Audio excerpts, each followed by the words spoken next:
For those of you that don't know, on TikTok there was a cosplay creator. He went by the name of Inquisitor3.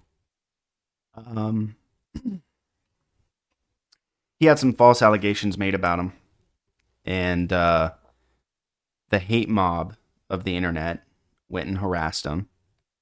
And it was so much harassment that he took his life. Um, there's a video that I want to show you that kind of explains all of this. Um, and there's another person who's going through the same thing. They're still alive. Um, but this all culminates to the same theme that I think that is very important to talk about. So we're gonna go ahead and watch this video real quick. It's from the Dadvocate on YouTube, not YouTube, TikTok. Um, but we're gonna go ahead and watch it. Covered a horrible tragedy where a young man lost his life due to false allegations. We can never bring back Inquisitor 3, but we still have time to save Good Time Charlie. Meet Stacia Randall. Stacia acquired marginal fame when she was on the Travel Channel's show Ghost Adventures, and apparently found that she was so good at making presentations of things that weren't actually there that she decided to get into the false allegations business next. And this is Good Time Charlie. Not famous, just a simple dude vibing. He and Stacia dated until he told her that he didn't want to be exclusive with her. Cut to March of 2023, when Stacia began sending out these screenshots to all of Good Time Charlie's friends, family members, and even the Ray County Sheriff. What they appear to show is a conversation where Good Time Charlie is trying to coax an unknown, untraceable 15-year-old girl to live out on his farm, which is very damning. Stacia used these screenshots and more to convince others that the farm Charlie lived on was actually a cult and that these girls were in danger. The backlash was quick and severe. Before long, the public had begun posting Charlie's 9-year-old daughter's full name and making threats against his life. And this was a big problem because Charlie didn't write those messages, and there was no 15-year-old girl. Desperate to figure out why his life was falling apart and clear his name, Charlie made this very important observation on his Meta accounts. While he was signed in Wichita, Kansas, someone else had signed in from Moundsville, West Virginia. If you're not the most geographically adept, it's quite the distance away. And it also happened to be the location of Stacia Randall. So while Charlie's family is put in danger and his reputation is being burned to the ground, he starts working with the police. This is the official closed incident report. And in this report, it is established that the IP address from the account that was used by the alleged 15-year-old to message Charlie is the same IP address of Stacia Randall. Ray County Sheriff writes, due to the short amount of time the victim's account was open, just long enough for the chats, and the IP address returning to an area where the suspect's ex-girlfriend is currently believed to be located, I am requesting this case closed. The Ray County Sheriff has reached out to Stacia multiple times, and she remains too cowardly to answer. We now know that Stacia Randall created false evidence to try to end Good Time Charlie's life, which we now know may very well have worked. So where is she now? Surely with all this evidence, she is behind bars, doing community service, paying some kind of debt or condolence to society. No, she gets to keep running a popular TikTok account where she has almost 1 million followers and monetizes off of bragging about being a terrible person. And not only do I not care if you think I'm a bitch, I hugely prefer it. TikTok, you made the right decision when you banned Tito for what he did to Inquisitor 3. Ban Stacia. To this day, she still has videos up on her platform making insinuations about Charlie, who is an innocent man. Her words are not just petty and annoying, they're violent and dangerous, and she needs to be shut up before she does this to anyone else. The story is not getting the coverage it needs, so thank you so much for listening. Justice for Charlie. Here are some comments from people. I'm still absolutely bewildered at the fact that some people can't comprehend that some people falsely accuse for malicious reasons. And not only that, people say it's rare. Far too many people accuse others during breakups. Almost everyone I know has had some jaded lover suddenly start changing the whole narrative of their past relationship after, out of spite. That is evil, to hatch that kind of plan and go through with it.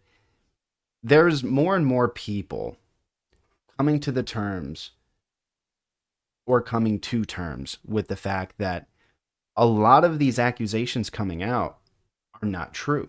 It's not the majority. The majority of accusations are true. But there is a huge portion that are not true.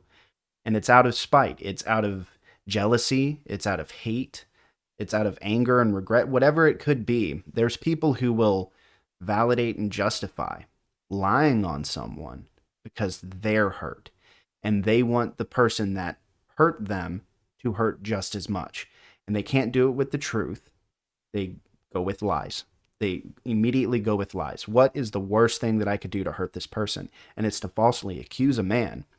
The worst thing you can do to a man is rather other than killing him is to falsely accuse him of something that he did not do that could potentially get him killed just because he was accused of it. Right? There's no courts, there's no police, nothing. It's all online. And I hate to say this, but it needs to be said. The majority of accusations that come out online are not true. When there's theatrics put with it, they originally didn't go to the police.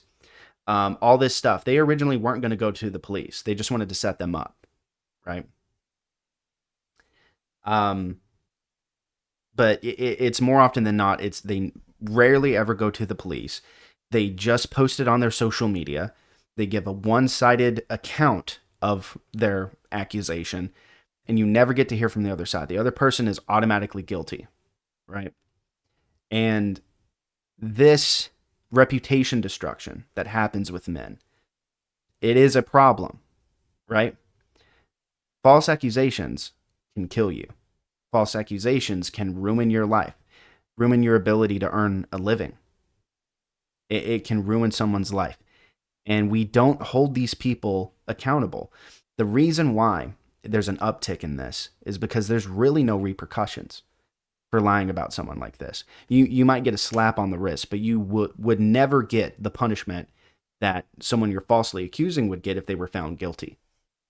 It's not the same. I think it needs to get to the point where you will serve as much jail time as someone you falsely accused would have if found guilty. You should spend that same amount of time in prison. And then you should also have your ability to be trusted revoked. You should be registered as a liar. That's what I think should happen.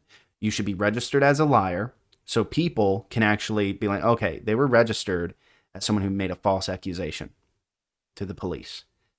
We probably shouldn't trust them. That you should be registered if caught lying about stuff like this. This young man doesn't get to live anymore because there were 3 malicious people, Tito, Keegan's Mask, and I forgot the girl that posed as a minor. Well, she was a minor, but was trying to entrap Inquisitor. All 3 of these people, they get to live their lives. Yeah, they're getting a lot of hate right now, but how these things usually go is there's a huge uproar, huge upset, and then everybody forgets. I'm not going to forget Inquisitor. And I'm not going to forget the people that drove him to that caused this to happen. Yes, it was his decision.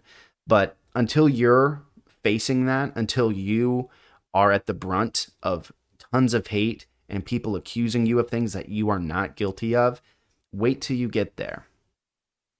Wait till you get there. I hope it never happens to you, but if it does, just be mindful of that criticism if you are giving that criticism. I can be a little bit more loose with my words on YouTube than I can on TikTok, so I can say this. You have to be the lowest piece of shit, like evil. You have to be evil to be someone who makes false accusations like this. And it's not even just for the people like Good Time Charlie and Inquisitor3 and so many other men that have been through this. It's not even about that. It's about actual victims. When you lie and you get caught lying, what it does, it sends this feeling in the air that women are lying about assaults or being groomed or whatever. That is thrown out into the ether.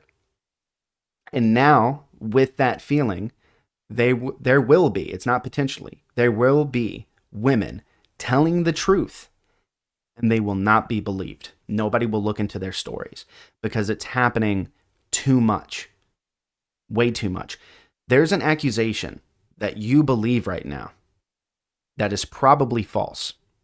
That's a scary thing to think about, right? We don't want to have victims hurt because of this, but they will be, because of people who lie, because of people who send this message out that, oh, it's okay to lie, and when you get caught, it'll blow over. No, it doesn't blow over. It affects a lot of people's lives, and they do it out of anger or jealousy, whatever it is. It's an evil, hateful reason to lie about someone. There's no good reason to lie about someone about stuff like this. There's no point. That's why when people do it, it is because they're evil. It is because they are a terrible human being. No good person, not one single good person, would lie about someone like that. Something about something that serious. And again, like I mentioned, there will be victims who will not be believed, and they'll be left alone to deal with that because of liars sending this message that there are more lies about this coming out now. And I know that's not the case. I know the majority of people who come forward, it's a very, very scary thing. It can be terrifying to come forward. So I believe the majority of accusations that come forward are truthful and honest. But there is a huge chunk that are not telling the truth and just want to ruin someone's lives.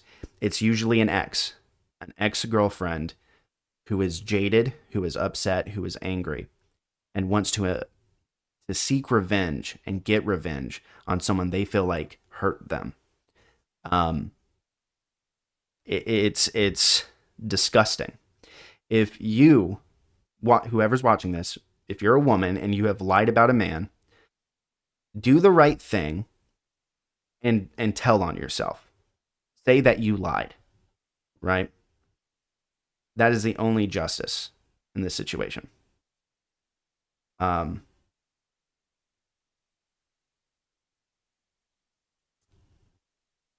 As an encouraging thing to come forward if you have lied, as an encouraging thing, we'll take it easy on you. We won't be as harsh as we should be and have the right to be. This is not fair. There's men losing their lives over being lied on. That shouldn't be a reason to die. The Inquisitor was 23, I think. He had his whole life ahead of him. And now it's gone. Because evil people looking for memes or jokes or whatever, they took it too far.